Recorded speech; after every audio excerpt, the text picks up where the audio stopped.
Le folk urbain, c'est le blues des citadins qui ne veulent pas de ce monde froid, encore moins fermer leur gueule. La poésie du son et de l'espoir au fond de l'heure. Bonjour Tiaps, bienvenue sur Web TV d'abord. Merci. Et puis on va parler, tu es là pour un LP, une sortie de LP, un 6 titres. Un EP, ouais. Un EP. Un 6 titres, c'est cela. Absolument. Mais tu fais, tu viens du hip-hop, C'est ça. et tu fais aujourd'hui ce que tu appelles Le folk urbain. le folk urbain. Voilà. On va Urbain dire parce qu'il y a un lien tout le temps avec le hip-hop. Bah, ça reste ma base d'origine. Moi, Ouais. je viens du hip-hop Ouais. stricto sensu, Ouais, sample, etc. ouais. Qui a évolué par la suite avec mon groupe. On a une petite micro-carrière, on va dire, qui a évolué après quand même sur quelque chose de beaucoup plus musical, puisqu'on travaillait beaucoup avec des musiciens. D'accord. Ça m'a un petit peu titillé, ça m'a donné un petit peu envie de m'intéresser beaucoup plus, de manière beaucoup plus large au blues, jazz, Ouais. un petit peu par extension à la folk. Ouais. Et puis donc voilà, aujourd'hui, le groupe n'a pas pu fonctionner plus que ça, parce qu'on a eu des petits soucis de maison de disque, enfin bon bref, on Ouais. va pas en faire... On les connaît, On va les pas soucis maison revenir, de disque, t'inquiète pas. Hein. Bon là c'était interne. Ouais. Point fermer leur gueule. La poésie du son et de l'espoir au fond de l'heure. Notre acuité visuelle déformée par les buildings. La malbouffe nous étouffe, la mort rôde dans les cantines. On n'a plus le goût des choses transparentes comme les vitrines. Je voulais juste dis-moi. te dire, en fait, j'ai bien compris la définition, et je sais de ce que tu fais, et de toute façon, avec le hip-hop, on peut faire ce qu'on veut, on l'a fait avec le jazz. Il y a le jazz moderne, le free jazz. Ouais. Tu vois, ça a été des Bien sûr, multiplications. bien sûr. Je trouve que ça, c'est un enrichissement musical. Ouais, tout à fait, ouais. Alors, juste pour te demander, tu chantes là, évidemment, c'est plus la même chose. C'est plus du rap, c'est plus chantonné. Alors bon, je ne suis pas Pavarotti, donc j'ai une voix qui me permet pas de faire énormément de choses, mais en tout cas, je fais ce que je peux et j'essaye de le faire bien. Après, il y a toujours un gros travail de plume aussi. Hein. Oui, alors ça, par contre, ça reste, parce reste. que ça, la plume, l'écriture, ça sera tout le temps. Le lyrics, c'est le lyrics, quoi. Hein, Ouais. parce que justement, on parlait tout à l'heure, comme ça, hors micro, de Johnny Cash, Ouais, tout à de fait. tous ces écrits, de gens qui dénonçaient aussi dans ce milieu-là. Voilà, donc ça, c'est quand même important. Et c'est bien que tu continues, c'est que tu perdures ça et que tu le mixes avec de l'urbain. Tout à fait. Alors, la différence aujourd'hui fondamentale, c'est quand même que le rap, et je dirais à plus forte raison le rap actuel, est très très limité en termes de thématiques. Moi, par contre, ce que je trouve d'intéressant dans ce que je développe, c'est que je me restreins pas. Je touche aussi un autre public, donc des gens qui sont plus sensibles à des thèmes, des thématiques beaucoup plus larges. Ouais. Alors que c'est vrai que malheureusement, le rap, et même à l'âge d'or du rap, il y avait quand même certains thèmes qui étaient très tabous, qu'on ne pouvait pas exploiter parce qu'on avait peur de perdre un peu son public. Ouais. Ouais, Moi, j'ai pu... Oui, c'est vrai, c'est la vérité, mais c'est vrai que je pense que le rap a perdu sa superbe, hein. C'est sûr, c'est évident. Surtout le rap français. Après le rap américain, c'est autre chose. Ouais. On va pas aller, hein, mais le rap français, parce que le rap américain, il y a une création musicale énorme. Je rêve de m'évader tantôt happé par l'extérieur, tantôt apuré par le changement vu de l'intérieur. Mais pour courir, je me vois pourrir, périr dans un bunker. Je voulais juste savoir comment tu bosses au niveau musical. Alors moi je travaille toujours avec beaucoup de samples. Ouais. Je continue à composer, j'ai des plugs, etc. Je compose, etc. Et je travaille avec Benny, qui est mon guitariste, qui rejoue et qui réadapte aussi les parties guitare à sa sauce, et il rajoute de l'harmonica également. Donc ça va qu'on reste vraiment... Lui, il a vraiment un background très folk. D'accord. Et il a une crédibilité là-dedans qui n'est plus à refaire, parce qu'il a il a beaucoup tourné par rapport à ça. Ouais. Et je pense qu'on s'apporte mutuellement des choses, quoi. Bien sûr, je crois que la musique, c'est ça. Toi, tu arrives avec tes samples, tu sais travailler le sample avec Samplitude, les logiciels, tu sais composer ta musique, voilà. Et lui, il arrive avec son côté Everest. Voilà. Oui. Alors après, un peu Neil Young, parce que je sais que t'aimes bien. Ouais, j'aime beaucoup Neil Young, ouais. Alors après, aujourd'hui, il y a le flex, tu sais, maintenant, tu peux retoucher, parce que c'est vrai que la problématique, c'est que souvent, les musiciens un petit peu à l'ancienne, entre guillemets, sans l'aspect péjoratif que ça peut englober, ont beaucoup de mal à jouer sur des BPM, tu vois, sur des clics, etc. Donc on est obligé de remettre un peu. Donc il y a encore tout le travail que j'ai pu exploiter à travers le rap qui revient aujourd'hui. Donc en fait, mon idée, et même au niveau du marketing, je m'inspire beaucoup de ce que j'ai pu faire dans le hip-hop, mais au profit aujourd'hui de quelque chose d'un peu plus large. Oui, d'accord. Ouais, tu veux toucher. Bon, c'est bien de toucher un public plus large. C'est bien aussi, je crois, d'apporter à ce public-là qui connaît pas forcément le hip-hop ou qui connaît le hip-hop bling bling. Moi, ce qui m'intéresse dans le hip-hop, c'est le travail. C'est ça. C'est la partie qui m'a intéressé. Tu vois, le travail avec Samplitude, comment les mecs étaient capables d'aller chercher un sample, de travailler avec le sample.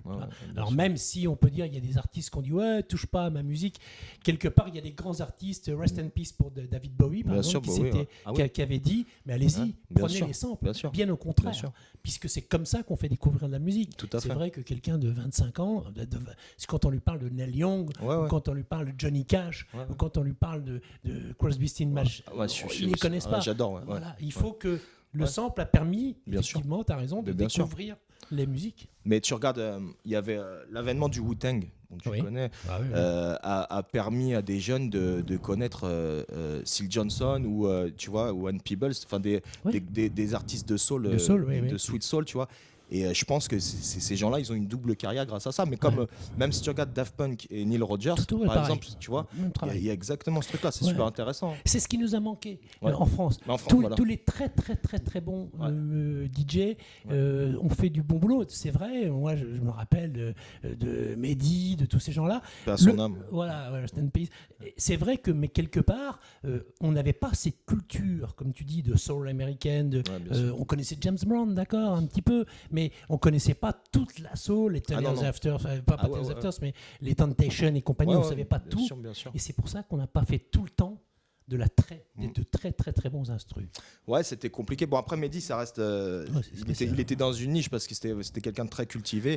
Mais je suis d'accord avec toi. En fait, moi, j'ai commencé le rap. Les mecs, tu sortais le Funky Dreamer de. Comment il s'appelle de James Brown. Tu sortais un peu des breakbeats les plus connus. Il n'y avait pas grand-chose parce qu'il n'y avait pas cette culture-là. Voilà, c'est ça. Mais je voulais juste rebondir sur ce que tu as dit. En fait, c'est marrant. Effectivement, les musiciens, surtout en France, ils avaient vraiment une appréhension vis-à-vis du rap et du sample, mais ce qu'a fait comment il s'appelle, Gainsbourg, c'était ni plus ni moins que du sample. Bon, après, avec le talent qu'il avait de réarrangement, mais c'était beaucoup d'inspiration. Clairement, lui le disait, il s'inspirait de Schubert. Bien sûr. Sauf qu'on paye pas quand c'est plus de 50 piges. Lui, il était malin. Je pense sur le plan du business, il avait compris. Tu vois, les rappeurs, ils étaient moins rompus au business. Non, je pense que c'est bien de travailler le sample. J'ai toujours été vraiment. Je trouve que c'est positif de travailler le sample parce que c'est avoir des musiques.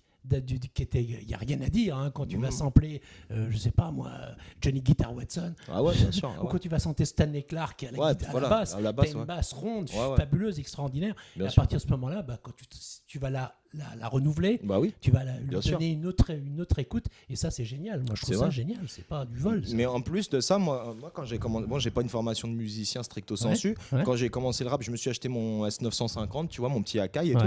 Mais ça m'a permis de faire de la musique. Et je trouve ça un peu méprisant. Enfin, maintenant, il n'y a plus trop ce truc-là, mais dans les années 90, moi, j'ai commencé très, très jeune. La musique, dans les années 90, en fait, on a commencé... Moi, d'où je viens, il n'y avait pas beaucoup de rappeurs. On faisait partie d'un des groupes précurseurs. Et donc, ça fait qu'on tournait beaucoup avec des groupes de reggae, de rock, parce qu'il fallait tourner. Et les mecs, ils nous voyaient quand même...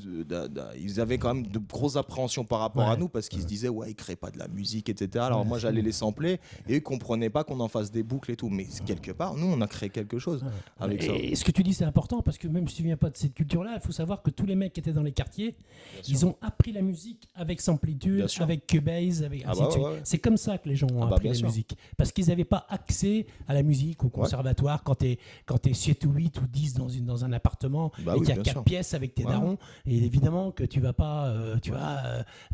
mais là, ça leur a permis en plus de travailler sur des logiciels, sur du PC. Qui n'était plus du Macintosh intouchable. Donc ça leur a permis de bien bosser. Alors ça, c'est peut-être la deuxième partie. Moi, j'ai commencé vraiment à l'époque, on avait Cubase, tu sais, un Atari avec l'Atari monochrome. Tout le monde, et le 950. Bon, aujourd'hui, déjà, moi, je fais plus de la musique hip-hop, donc c'est plus large. Et je travaille avec des trucs un peu plus performants. Mais ce truc-là, j'ai encore, moi, l'oreille d'un sample. Quand je peux t'écouter un morceau de Miles Davis, je vais repérer les 3 secondes que j'aurais voulu sampler. Tu vois. C'est comme ça après. Moi aussi, c'est pareil, je connais bien, puisque bon, j'ai aussi cette génération, donc moi à l'époque il n'y avait pas de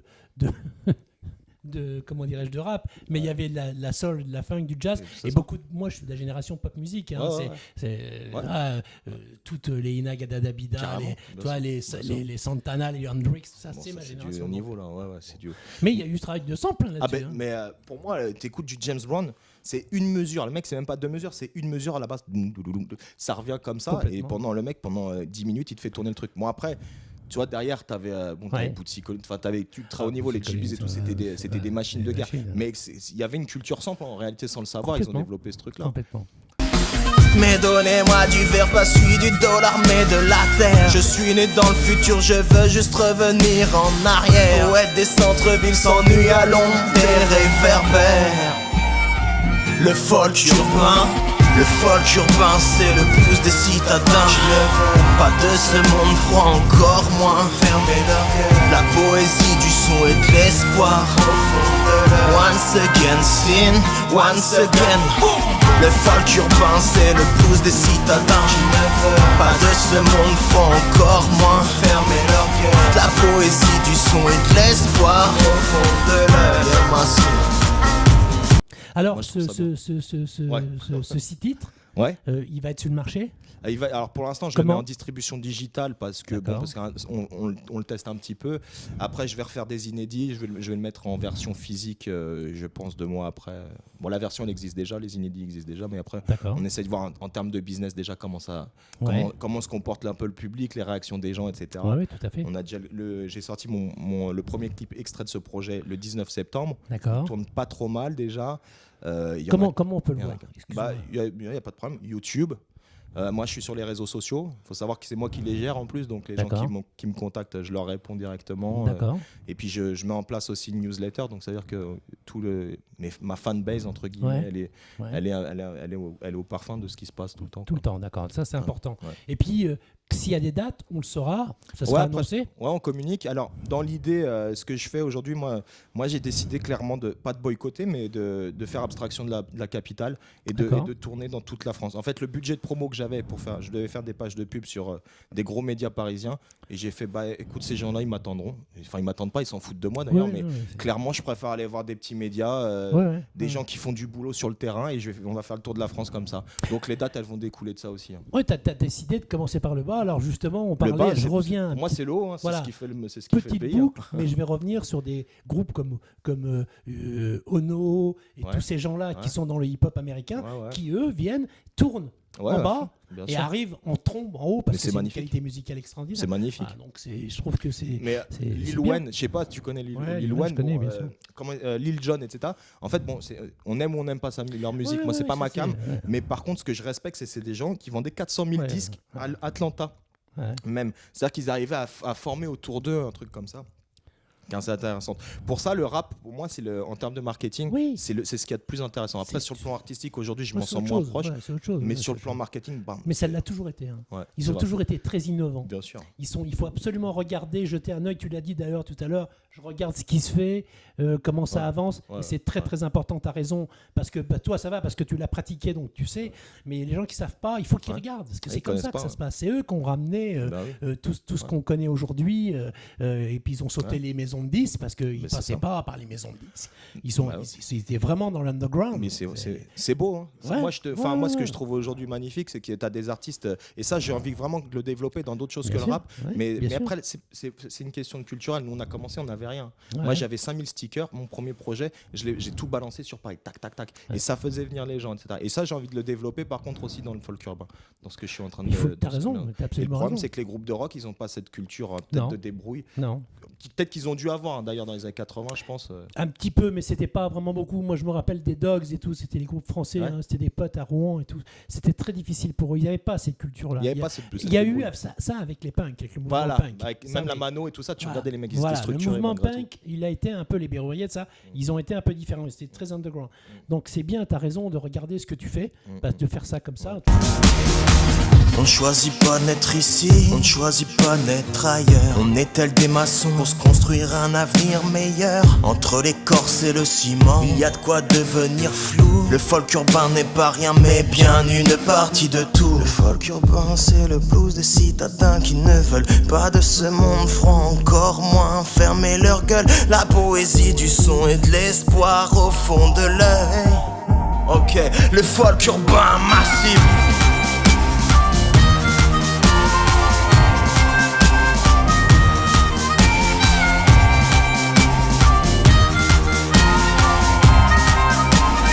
On va arriver au bout. Je voulais juste te dire. Alors, on a dit on peut télécharger, on pourra payer, télécharger. Je crois qu'il est à 4,99 €. Hein, c'est un prix très abordable.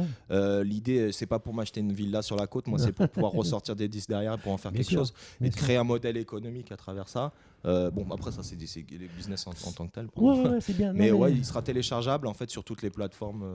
J'aime bien ta notion d'artiste, mais aussi de business, parce que voilà, c'est comme ça. Il faut s'occuper de sa carrière. On n'a pas le choix. S'occuper de sa carrière. Moi, je pense que c'est vrai. Après, c'est difficile. Je te souhaite plein de bonnes choses. On aura peut-être l'occasion de se revoir. C'est évident. Et en tout cas, on écoutera. Avec un grand plaisir. À très bientôt. À bientôt. Le folk urbain c'est le blues des citadins. Pas de ce monde froid, encore moins fermer leur gueule. La poésie du son et de l'espoir au fond de l'œil. Once again sin, once again.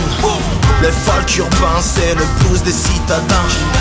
Pas de ce monde froid, encore moins fermer leur gueule. La poésie du son et de l'espoir au fond de l'œil.